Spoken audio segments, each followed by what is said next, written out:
எல்லாருக்கும் வணக்கம். இன்னைக்கு நம்ம பார்க்க போற படத்தோட பேர் தி எலிக்சிர். இந்த படத்தோட ஆரம்பத்தில் இந்தோனேசியாவில் இருக்கிற ஒரு வில்லேஜோட தலைவர் வீட்டில் ஒரு பார்ட்டி நடக்குது. அங்கே நிஞ்சின்ற பொண்ணு எல்லாருக்கும் ட்ரிங்க் சர்வ் பண்ணும்போது அவர் பாய் ஃப்ரெண்ட் அங்கே வரான்.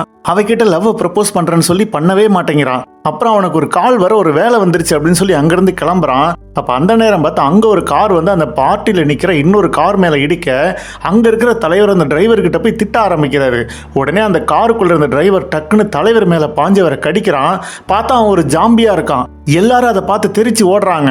இப்ப கட் பண்ணி இது நடக்கிறதுக்கு 5 மணி நேரத்துக்கு முன்னாடி என்ன நடந்துச்சுன்னு காட்டினா, ஒரு ஃபேக்டரியில ஒரு எம்ப்ளாயி அவங்க 3 மாசமா உருவாக்குன ஒரு மருந்தோட சாம்பிள் பாட்டில ரெடி பண்றான். ஆனா கவர்மெண்ட் கிட்ட இருந்து இன்னும் அந்த மருந்துக்கு அப்ரூவல் வரவே இல்லை. உடனே அதை தன்னோட ஓனருக்கும் கம்பெனியோட இன்னொரு பார்ட்னருக்கும் அனுப்பி வைக்கிறான். இப்ப இன்னொரு பக்கம் அந்த ஓனரோட பொண்ணு அவ ஹஸ்பண்ட் 2 பேரும் அந்த ஃபேக்டரி ஓனரை பார்க்க போறாங்க. அதாவது அவங்க அப்பாவை பார்க்க போறாங்க. இப்ப அவங்களுக்குள்ள ஒரு பிரச்சனை, அதனால டைவர்ஸ் பண்ணிக்க போற நிலைமையில இருக்காங்க. அவங்க 2 பேத்துக்கு ஒரு குட்டி பையன் இருக்கான். இன்னொரு பக்கம் பாத்தீங்கன்னா அந்த பொண்ணோட அப்பா, அதாவது அந்த ஃபேக்டரி ஓனர் கம்பெனி லாஸ்ட்ல ஓடுறதுனால அந்த ஃபேக்டரியை வித்தரலாம்னு முடிவு எடுத்திருக்காரு. ஆனா அதுல இருந்து காசு வரும்ல, அதை வச்சு நம்ம டைவர்ஸ்க்கு அப்புறம் வாழ்ந்துக்கலாம்னு இவங்க 2 பேரும் பிளான் போட்டிருப்பாங்க. அதே சமயம் அந்த பொண்ணோட அப்பா அவளோட க்ளோஸ் ஃப்ரெண்ட் கேட்ரினா அப்படிங்கிற பொண்ணையை கல்யாணம் பண்ணி இருந்திருப்பாரு. அது இவளுக்கு பிடிக்கல.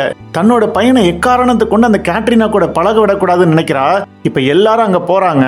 அங்க பார்த்தா அந்த ஓனர் பொண்ணு கீஜனுக்கு ஒரு பிரதர் இருப்பான். அவன் எப்ப பார்த்தாலும் வீடியோ கேம் விளையாண்டுகிட்டே இருப்பான். இப்ப ஃபேக்டரியில இருந்து வந்துச்சுல ஒரு சாம்பிள் மருந்து, அதை அந்த ஓனர் குடிக்கிறாரு. பார்த்தா கொஞ்ச நேரத்துல ரொம்ப யங்கா மாறிடுறாரு. அதை பார்த்து அவரோட ஒய்ஃப், அதாவது அந்த கேட்ரினா பயங்கரமா சந்தோஷப்படுறா. ஆனா அவரோட முதுகுல ஃபார்மா இருக்கிற ஒரு கருப்பு கலர் பேட்ச் அவங்க கவனிக்கவே இல்லை. இப்ப அவரு தான் பொண்ணுகிட்ட, நான் இப்ப அந்த ஃபேக்டரி விற்க போறது இல்ல, ஏன்னா இப்ப ஒரு புது மருந்து கண்டுபிடிச்சிருக்கோம், இது பயங்கரமா சேல்ஸ் ஆகும்னு சொல்ல எல்லாருக்கும் ஷாக் ஆகுது. அந்த மருந்துக்கு பேர் தான் அந்த எலக்சிர். ஆனா கொஞ்ச நேரத்துல அவர் கழுத்துல ஏதோ ஒரு இன்ஃபெக்ஷன் வர அவருக்கு உடம்பு சரியில்லாம போகுது. உடனே ஆம்புலன்ஸ்க்கு சொல்றாங்க. ஆனா அவங்க அப்பா அதுக்குள்ள ஒரு ஜாம்பியா மாறுறாரு. அங்க வந்து ஒரு சர்வெண்ட்டை கடிக்கிறாரு. இதை பார்த்து எல்லாரும் தெரிச்சு ஓடுறாங்க. ஒரு கட்டத்துல அவரோட பையனே சுட்டு கொள்றான். ஆனா அவரால் சில பேர் கடி வாங்கியிருப்பாங்கல்ல, அவங்க எல்லாம் கொஞ்ச நேரத்துல ஜாம்பியா மாதிரி இவங்களை துரத்த ஆரம்பிக்கிறாங்க. அதுல கடிப்பட்ட ஒருத்தன் தான் எஸ்கேப் ஆகி கார்ல வரும்போது இந்த பார்ட்டில வந்து ஒரு காரோட மோதி அந்த வில்லேஜ் தலைவரை கடிச்சிருப்பான். இப்ப பாத்தீங்கன்னா அந்த வில்லேஜ் தலைவர் ஒரு ஜாம்பியா மாதிரி எல்லாரையும் துரத்த அந்த லவ்வர்ஸ் முதற்கொண்டு எல்லாரும் தெரிச்சு ஓடுறாங்க.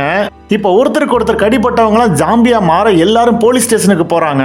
அங்க ஓனரோட பொண்ணு, சின்ன பையன், இன்னும் சில பேர்லாம் இருக்க அந்த ஜாம்பிங்க எல்லாம் போலீஸையும் விட்டு வைக்கல.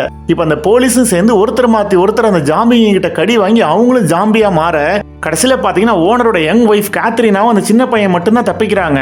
இப்ப கட் பண்ண அந்த கம்பெனியோட இன்னொரு பார்ட்னருக்கு அந்த சாம்பிள் மருந்து அனுப்பி வச்சாங்கல்ல, அந்த லேடி அதை டெஸ்ட் பண்றதுக்கு குடிக்கிறாங்க.